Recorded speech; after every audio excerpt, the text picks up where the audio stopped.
Srungavarapukota, Indukuri Raghuraju MLC బౌడారాలో గల జిందాలకు భూములిచ్చిన రైతులకు న్యాయం జరిపించాలని జిల్లా మంత్రివర్యులు కొండపల్లి శ్రీనివాసులకు వినతిపత్రం సమర్పించి రైతులకు న్యాయం జరిగేలా చూడాలని కోరారు.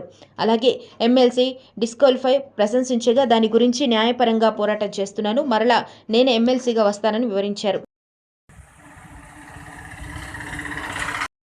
ఏదైతే 2021లో నేను ఎమ్మెల్సీ అయిన తర్వాత మరి కౌన్సిల్లో కూడా మాట్లాడడం జరిగింది. ఈ జిందాల్ కంపెనీ గురించి మాట్లాడిన తర్వాత మరి ప్రభుత్వం మంచి నిర్ణయం తీసుకుని ఎంఎస్ఎంఈ పార్క్ చేస్తాం అనేసి చెప్పడం, దానికి కూడా మేము ఎవరో వ్యతిరేకం కాదు. చేసినప్పుడు కూడా మేము ఏమంటాము అంటే అక్కడ ప్రాంతంలో ఉన్న రైతులను అవనండి, లేకపోతే పెద్దలను అవనండి, సర్పంచ్ ఎంపీటీసీలు అందరినీ కూర్చోబెట్టి కంపెనీ వాళ్ళు అధికారులు అందరూ కూడా కూర్చొని ఇదిగో అసలు అన్యమైన కంపెనీ వస్తుంది అనుకున్నాం. అది కాదు, ఈరోజు ఇలాగ ఎంఎస్ఎంఈ పార్క్ పెడతా ఉన్నాం, రకరకాల కంపెనీలు వస్తాయి, ఇంకా మీకు ఎంత బెనిఫిట్ ఉంటుంది.